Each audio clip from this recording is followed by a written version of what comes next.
안녕하세요. 오늘도 사연살롱을 찾아주셔서 감사합니다. 저는 29살 여자입니다. 이런 곳에 글을 쓰기엔 조금 나이가 어린가 싶은 생각이 들어 사연을 적기까지 정말 여러 번 망설였어요. 요즘은 결혼 적령기가 예전에 비해 폭넓어졌다 보니 제 또래 친구들이 많이 보는 채널이나 사이트에 글을 올리기에는 많이 공감을 못 받을 것 같아서 그래도 결혼에 있어서는 인생 선배님들이 많은 이곳에 글을 올려보기로 마음을 먹었습니다. 사연 적어주신 분들을 보니 이미 결혼 N년 차인 분들도 많으시고 손주까지 있으신 분들도 많으셔서 제가 겪은 일은 조금 하찮게 느껴지실지도 모르겠어요. 그래도 다 내 친구 혹은 내 딸, 내 손녀가 겪은 일이라 생각하며 들어주시면 좋겠어요.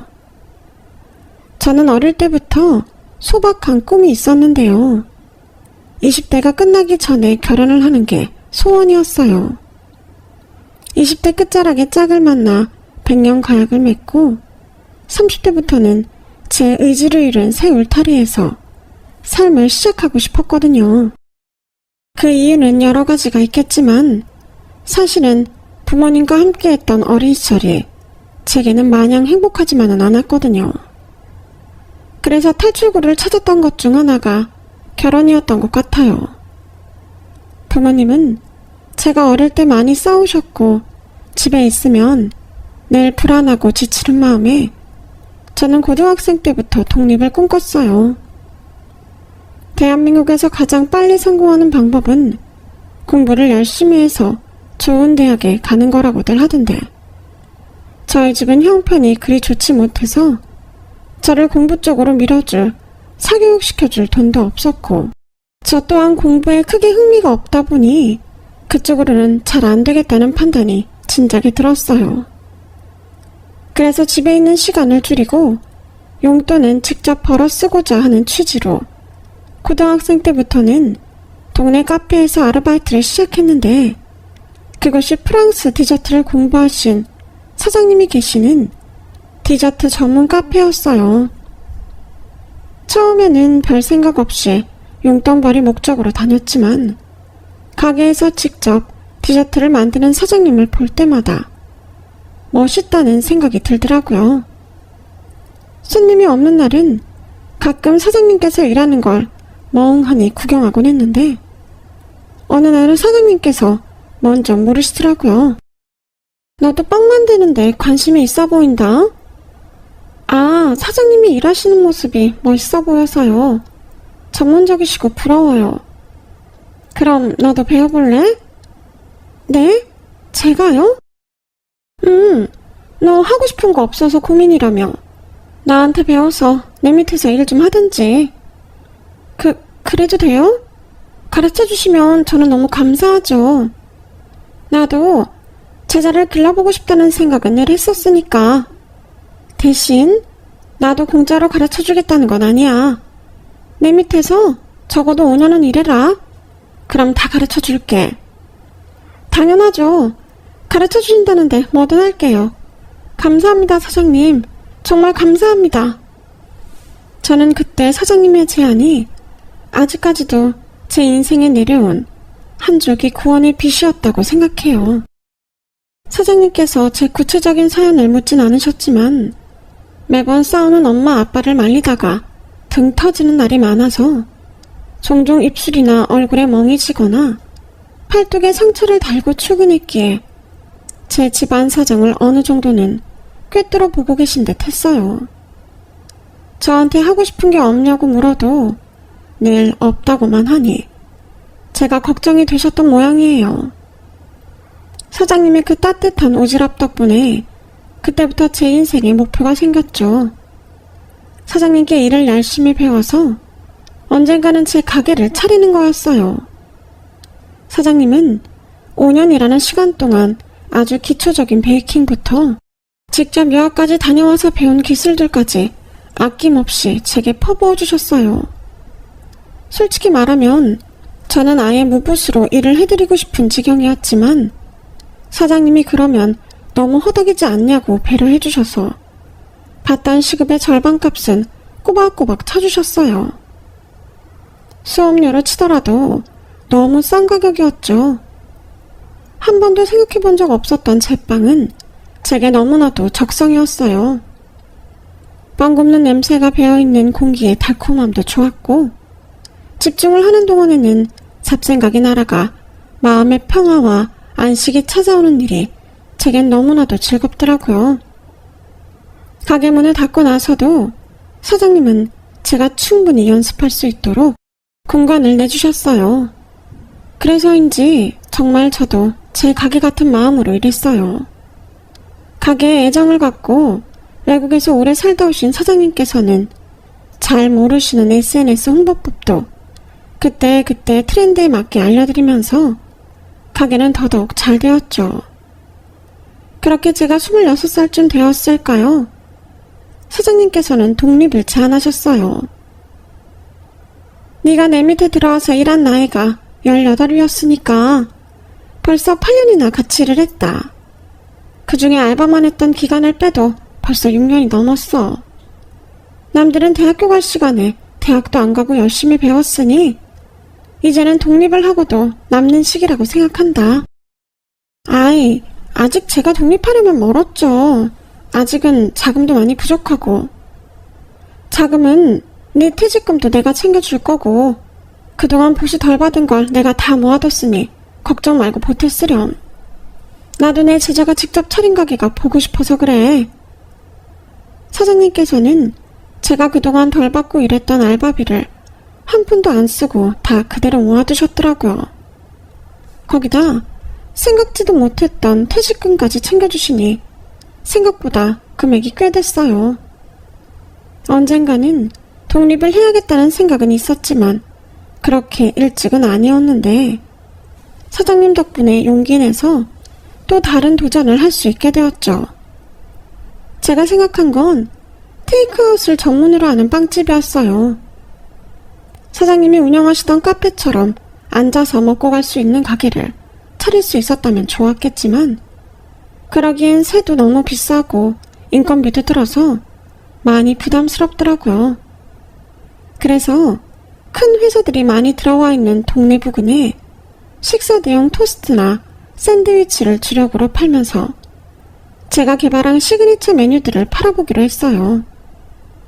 처음에는 전략이 먹혔는지 아침 식사 대용으로 팔던 메뉴들이 잘 팔려서 주로 그걸로 매출을 냈는데 나중에는 단골 손님들이 회사에 입소문을 내주셨는지 제가 한두 가지씩 끼워 팔던 시그니처 메뉴들이나 디저트들이 잘 팔리기 시작하더라고요.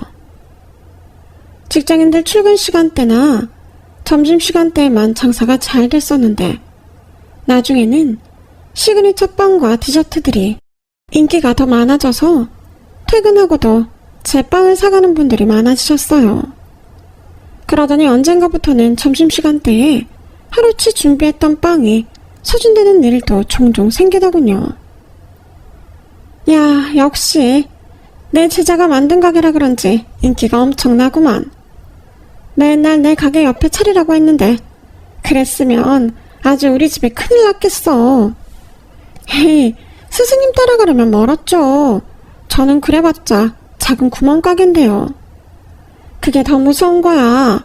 손님들이 정말 맛만 보고 찾는 거니까. 아무튼 배울 때도 실력이 빨리 는다 생각했는데 확실히 재능이 있네. 네가 잘된 모습 보니 참 좋다. 열심히 해봐. 네, 감사합니다. 제가 정말 잊지 않고 언젠가 은혜 갚을게요, 스승님. 은혜는 무슨. 나도 어디 자랑하고 다닐 만한 제자가 필요해서 키운 거니까 허튼 생각 말고 그냥 잘 살아. 그게 은혜 갚는 거다. 말씀은 그렇게 나무라듯 하셨지만 가게를 둘러보시는 스승님은 기분이 정말 좋아 보이셨어요. 저를 워낙 어릴 때부터 봐오신 분이고 한 번도 제게 구체적인 집안 사정을 먼저 묻진 않으셨지만 이상하게도 함께 있으면 마음이 편안해서 저도 모르게 이것저것 말하게 되는 제 주변에 딱 한 분이는 진짜 어른이셨어요. 나중에 들어보니 애가 착하고 성실하긴 한데 꿈도 없고 목표도 없고 그렇다고 집안에서 신경 써주지도 않는 것 같아서 마음이 많이 쓰였다고 하시더라고요. 저대로 컸다간 인간 안 되겠다는 생각이 들어서 괜찮은 청소년 한번 쭉 알바생으로 쓰면서 가르쳐보자 싶었다고 하셨어요. 가게가 잘 될 때마다 스승님이 제일 생각나는 건 어쩔 수 없더라고요.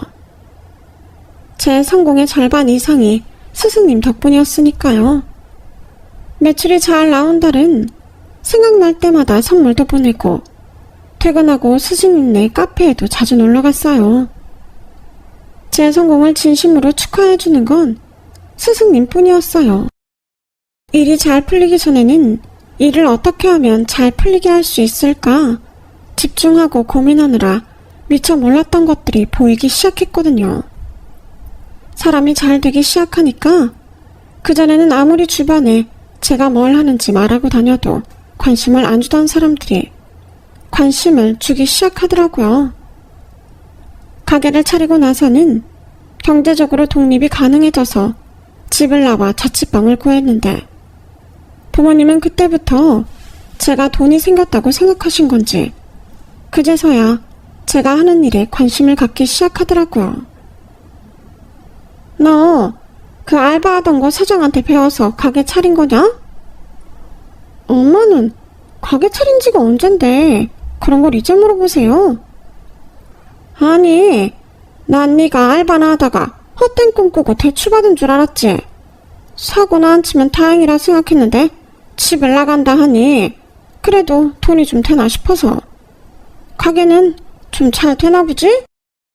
저를 한 번도 그렇게 반짝이는 눈으로 봐준 적 없던 엄마께서 눈을 빛내면서 물어보시는데 그때부터 이유 모를 불안감이 엄습해서 저도 모르게 거짓말이 튀어나왔어요. 그렇게 잘 되는 건 아니고요. 그냥 제 입에 풀칠할 정도는 돼요. 아, 그래? 뭐 적자만 아니면 됐지. 열심히 해봐. 요즘은 1인 가게 내서 잘 되는 사람은 엄청 잘 되더라.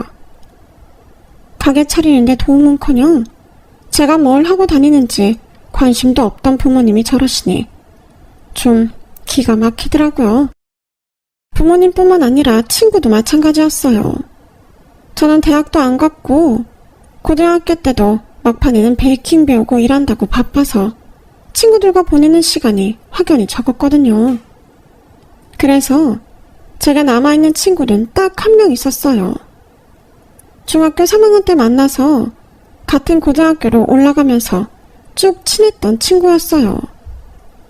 그 친구네 집도 저희 집안과 분위기가 좀 비슷한데 수학여행 때 어쩌다 단둘이 이야기 나누게 되었다가 서로의 사정을 깊숙이 알게 된 계기가 되어서 저에 대해 누구보다 제일 잘 알고 있는 친구가 되었어요.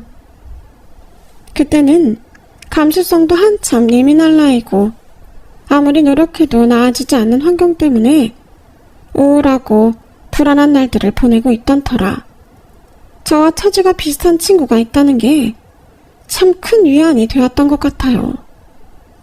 그건 아마 친구도 마찬가지였을 거예요.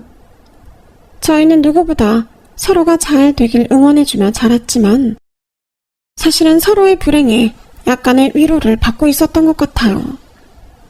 나만 이렇게 힘들게 살고 있지 않구나. 그런 생각으로 이루어진 썩으려 위안을요. 어릴 때는 워낙 둘 다 미숙했고 그렇게라도 위안을 받지 않으면 그때의 상황을 헤쳐나가기가 버거웠던 것 같아요.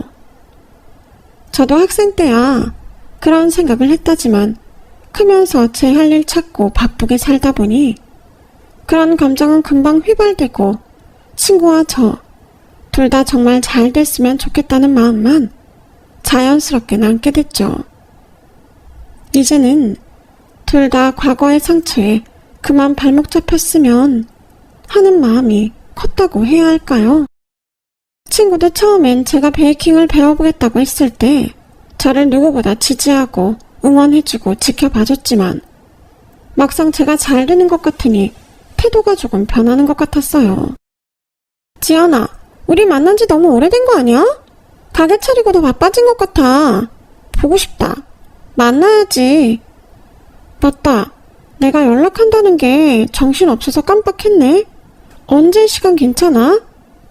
안 그래도 나 평일에 연차 한번 쓸까 했거든? 너 평일에도 시간 돼? 보통 평일 장사를 했나? 아, 우리 가게가 직장인 손님이 많아서 보통 평일 장사기는 한데 3시 이후로는 괜찮을 것 같아. 그때 만날래? 3시? 가게를 그렇게 빨리 닫아서 장사가 돼? 아, 전에 말했던 것 같긴 한데 잘 기억 안 나지? 원래는 8시까지 했는데 요즘은 장사가 잘 돼서 3시면 거의 하루치 준비한 빵은 다 팔리더라고. 날마다 조금씩 다르긴 하지만.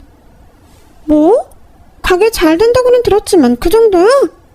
나 그럼 니네 가게 놀러 갈래. 기다렸다가 나 퇴근하면 같이 놀러 가자. 그래, 그러자 그럼. 그렇게 친구가 놀러 온 날 가게는 2시쯤 모든 빵이 소진됐어요.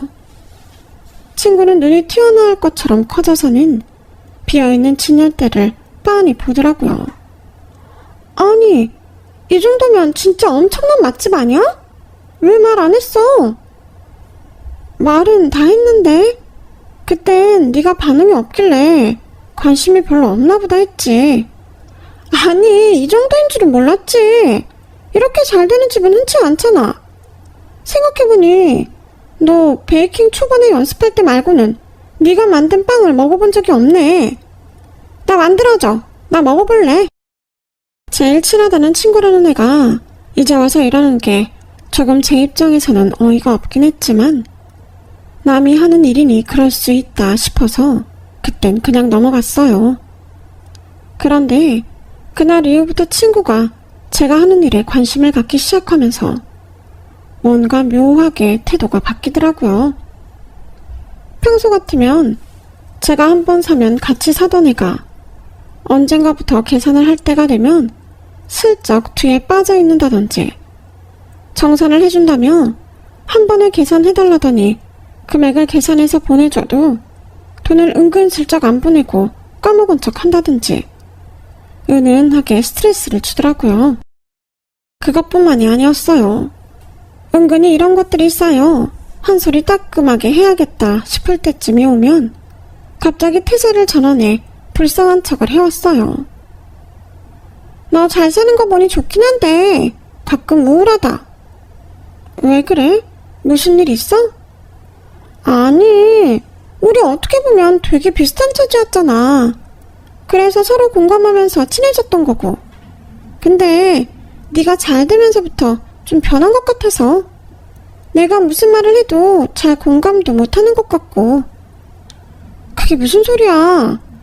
내가 네 말에 공감을 잘 안 해줬다니 정말이야? 아니, 뭐 상황이 좋아졌으니 그럴 수 있다고는 생각해. 그래도 내가 무슨 일 생기면 도와줄 거지? 당연하지. 그걸 말이라고. 도움 필요하면 말해.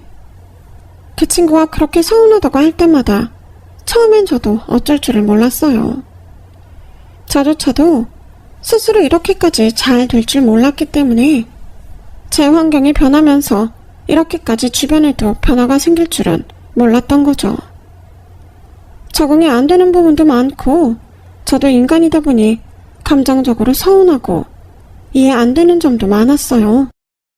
그래도 이게 다 제가 잘 풀리면서 생기는 부작용 정도라고 생각하면 그렇게 기분이 나쁘지만도 않더라고요. 최대한 좋아진 상황을 긍정적으로 받아들이려고 노력했던 것 같아요. 그러던 어느 날이었어요. 친구가 남자를 하나 소개시켜주겠다고 하더라고요. 내가 자주 간다고 했던 엄청 인심 좋은 카페 사장님 기억나? 아니, 내가 가는 시간대에는 사장님이 일하셔서 늘 아들이 없었는데 저번에 그분 아들이 카페에 와서 봤는데 너무 괜찮더라고. 근데 딱 보니까 네 생각이 나더라.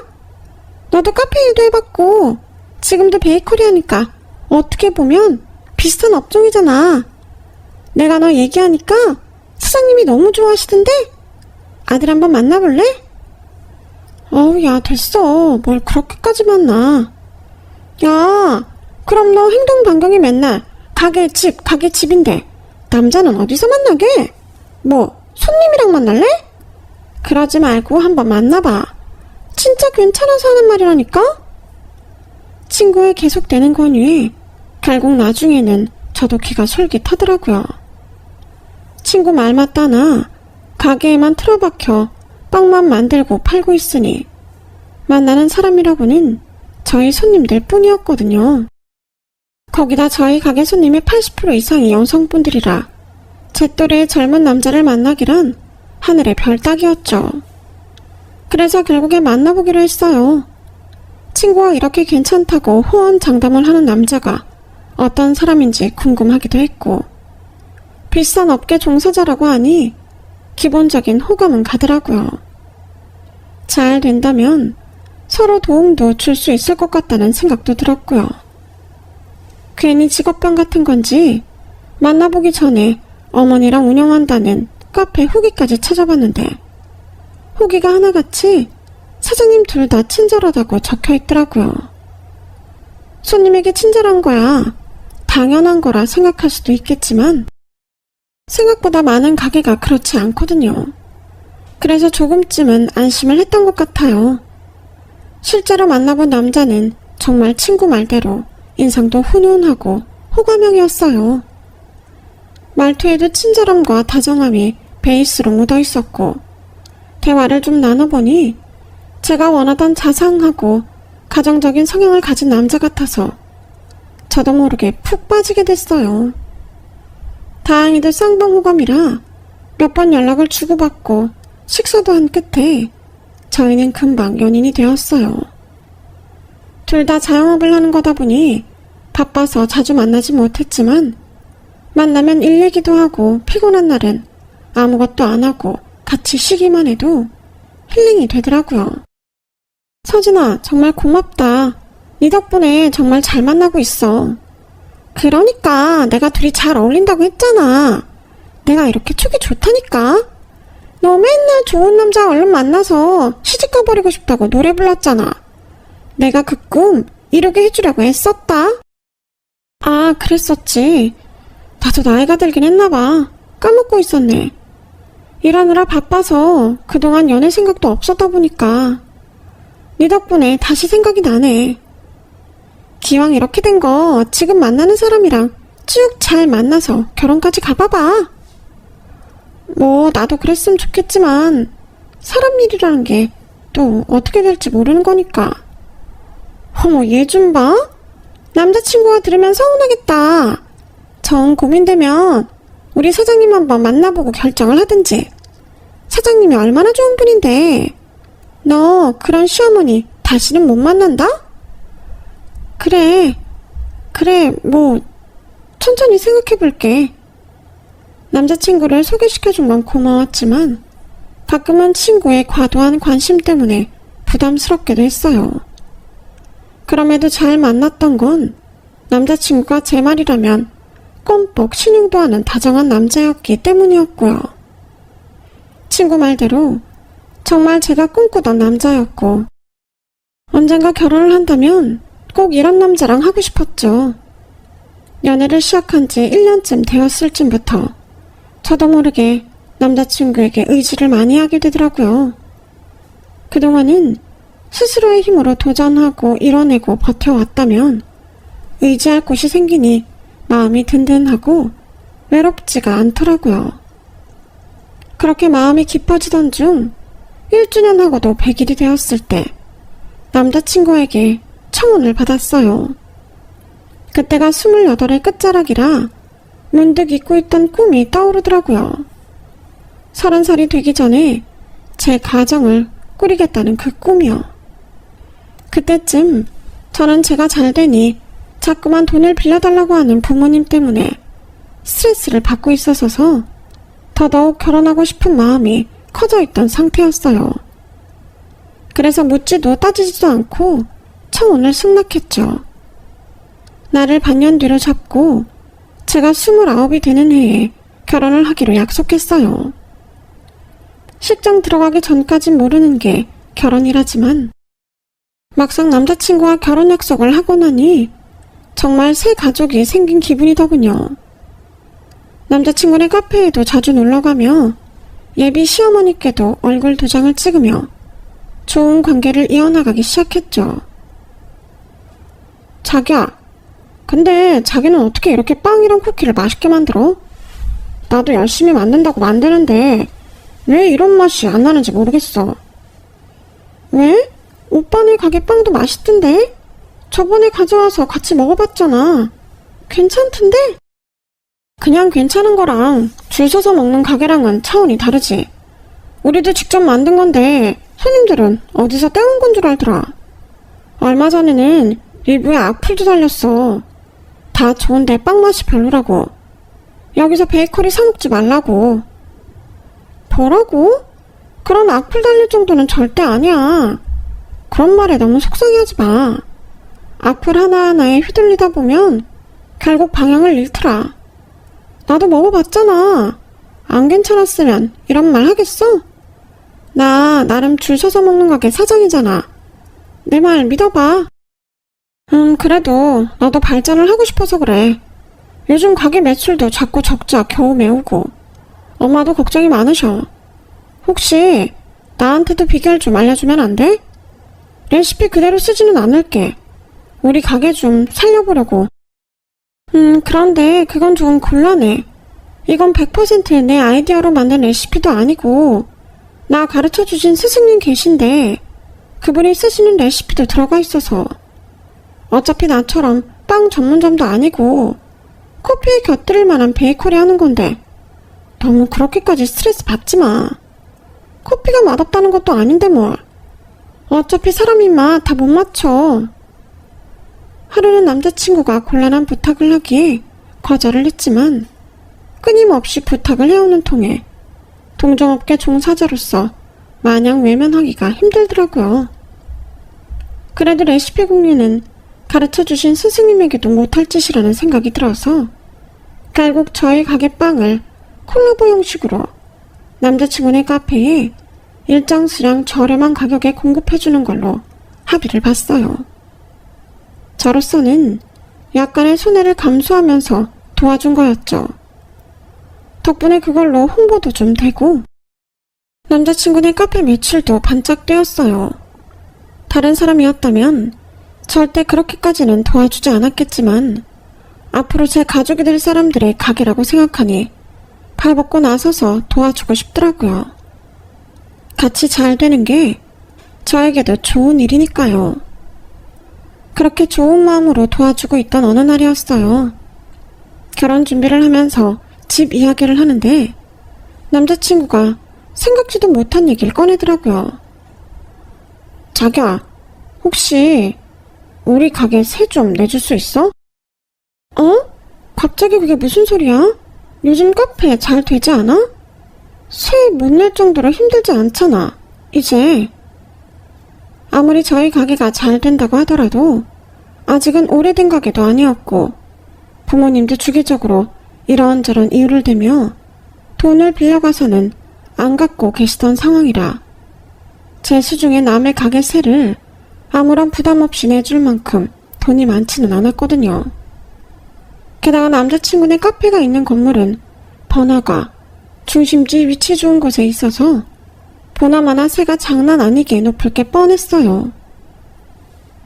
아니, 우리 가게 얼마 전까지 적자만 겨우 면했던 거 알잖아. 자기가 도와줘서 좀 나아지긴 했지만 사장이 둘이라 수익도 나눠야 해서 아직 형편이 많이 안 좋아.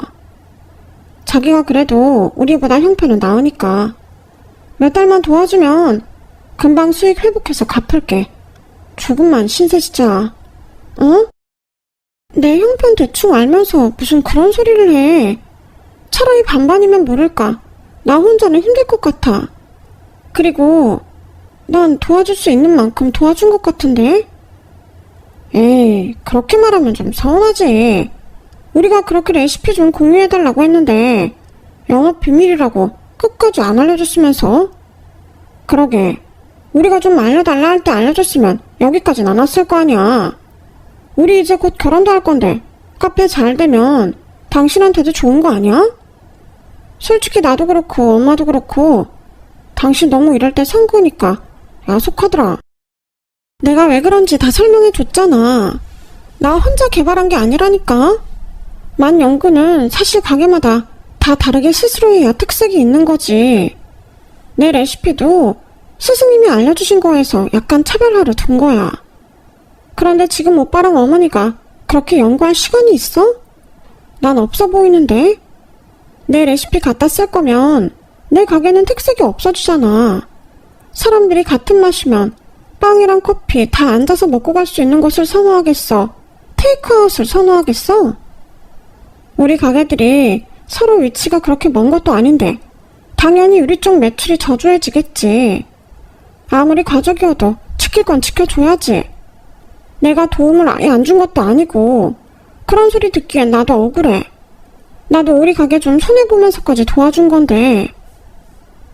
최근 몇 달 동안 남자친구네 가게에 공급해줄 물량을 만드느라 시간적으로도 육체적으로도 많은 지원을 아끼지 않는 것에 비해 제게 떨어지는 수익은 적었기 때문에 그런 비난을 듣는 게 제 입장에서 너무 억울하더라고요.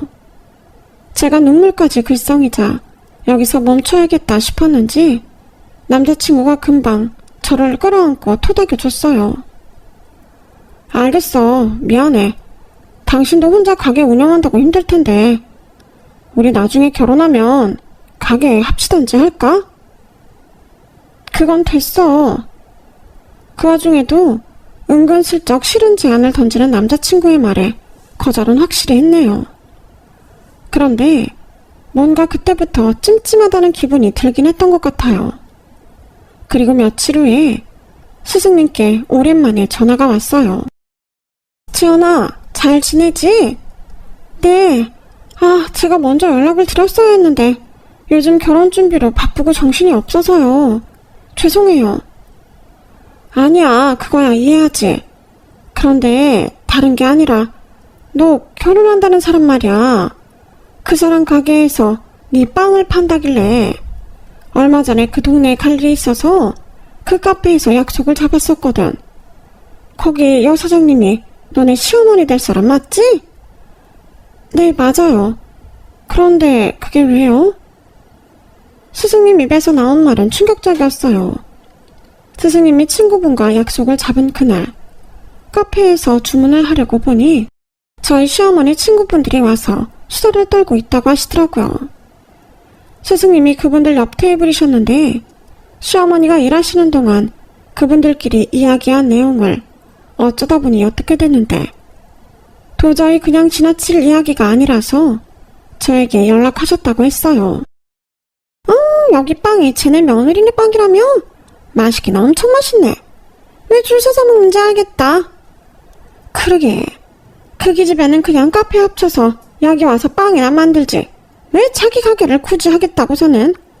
아무튼 요즘 애들이 억세긴 억세. 자기도 사장 소리 듣고 싶은가 보지. 누가 시댁에서 종노릇이나 하고 싶겠어. 그래도 걔가 돈은 많다니까 아들님이 팔자는 핀 거지. 이번에 며느리 아니었음 새도 못 냈을 뻔했다더라. 이 집안 식구들은 어떻게든 며느리한테 피를 붙어서라도 살아남네. 아무튼 내 친구라지만 대단하긴 해. 그니까 며느리만 불쌍하지. 이 집안 돈줄로 쓸 미래 같은 건 꿈에도 모르고 있겠지. 솔직히 내 딸 같았으면 이런 돈밖에 모르는 집구석에 시집 오는 거 뜯어 말렸어. 모르니까 못 뜯어 말리는 거지. 지금은 살살 구슬르고 있다잖아. 아들 시켜서 레시피 뺏어오려다 실패해서 지금 여기서 빵들만 파는 거래. 와, 진짜? 그래도 며느리가 아주 바보는 아니네. 나중 가면 모르지 어떻게 될지. 대충 이런 내용들을 엿들었다고 하셨어요. 저는 듣고도 믿기지가 않아서 쉽사리 대답을 못하겠더라고요. 정말이에요? 확실히 제 얘기가 맞는 거죠?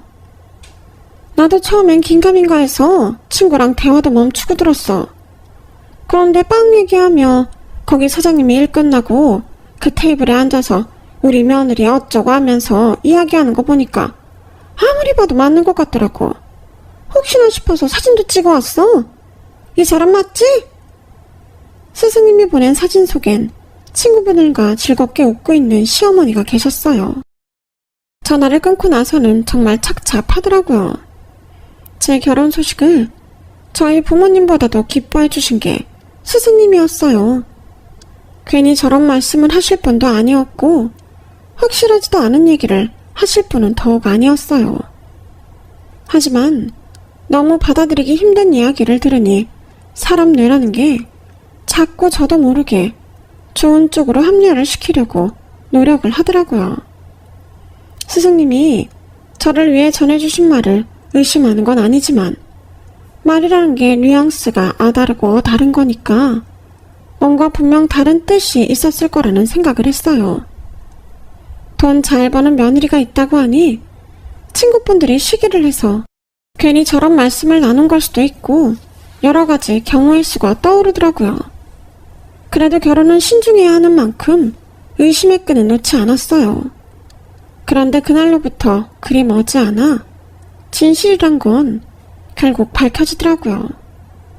스승님께 그 말을 들은 후부터 괜히 시댁이 더 신경 쓰여서 더 자주 찾아뵈었거든요. 뭔가 꼬투리 생길 게 보이면 바로 파혼을 하기 위함이었죠. 부모님에게 늘 발목 잡히고 시달리고 있는 것만 해도 힘든데 저야 한순간 잘못된 선택으로 인해 그런 식구를 더 늘리고 싶진 않았거든요. 그런데 그렇게 자주 찾아뵀음에도 시댁에서는 이상한 기운이 전혀 없었어요. 전처럼 늘 저를 따뜻하게 대해주셨고 제게 뭔가를 더 바라거나 하는 기색도 전혀 없으셨죠. 그래서 저도 모르게 시간이 지날수록 긴장을 좀 늦췄던 것 같아요. 그러던 중에 결혼식 날짜는 2주 전까지 바짝 다가왔어요. 그래도 스승님이 하셨던 말씀이 내심 마음에 계속 가시처럼 남아있어서 결혼 직전에 파혼하는 각오는 늘 하고 있었어요. 결혼하기 직전 마지막 가족 식사라며 시댁과 함께한 저녁 식사 때 그 각오가 빛을 발할 줄은 상상도 못했지만요. 분위기 좋은 곳에서 가서 식사를 하던 도중 어머님께서 어딘가에서 온 전화를 받으러 자리를 뜨셨어요. 그때까지만 해도 별 생각은 없었는데 화장실에 갔다가 어머님께서 전화하고 있는 목소리를 듣게 됐죠. 이대로라면 결혼할 것 같아. 근데 애가 생각보다 눈치가 좀 빠른 것 같더라고. 그래서 이때까지 아무 말 안 했는데 오늘 마지막으로 한 번 더 얘기 꺼내보라 하려고. 돈 많은 애들이 더 무섭다더니 얘도 뜯어내려니까 장난이 아니다. 그치? 잘 되면 당연히 네 목도 챙겨줄게. 그런 걱정은 하지도 말어. 그때 등골이 싸해지는 느낌이 들더라고요. 제가 화장실 칸 안에 들어가 있어서 어머님은 제가 엿듣고 있다고는 상상도 못하시는 것 같았어요. 서둘러 녹음기를 켰어요. 그니까 결혼하기 전에 돈 싹 뜯고 레시피 훔쳐서 파혼하려고 했는데 얘가 뭔가 눈치를 챈 것 같아. 우리 아들은 너랑 결혼을 시켜야 하는데 이러다 아무것도 못 듣고 결혼부터 시켜야 될 판일까봐 걱정이네. 아니 혼인신고는 걱정 마. 일부러 주변에 청첩장도 별로 안 풀었으니까. 우리 집 며느리는 당연히 너지. 네가 이런 태아를 낚아놨는데. 거기까지 듣고 나니 더 이상 참을 수가 없이 머리끝까지 화가 나더라고요. 남자친구에게 저 몰래 숨겨놓은 애인이 있었던 건지 아니면 약혼자가 있었던 건지 몰라도 도대체 누구랑 전화를 하길래 저런 소리를 하나 싶어서 화장실 문을 박차고 나가 어머님의 전화기를 뺏어 들었어요. 나 깜짝이야. 야, 너 다 듣고 있었니? 네, 어머님. 저도 빨리 어머님 식구가 되고 싶어요. 돈도 돈인데 레시피부터 받아서 저희 그걸로 열심히 카페 키워봐요. 걔가 안 그래 보이는데 은근 깍쟁이라 힘들긴 해요. 저도 잘 구슬려 볼게요. 전화 상대가 바뀐지도 모르고 열심히 아양을 떠는 건 다름 아닌 제 절친한 친구였어요. 시댁이나 남자친구가 딴 맘을 먹고 있을지도 모른다는 건 스승님이 기뜸해준 이야기를 통해 짐작이야 하고 있었지만 그 배후에 이 친구가 있을 거라고는 상상도 못했어요.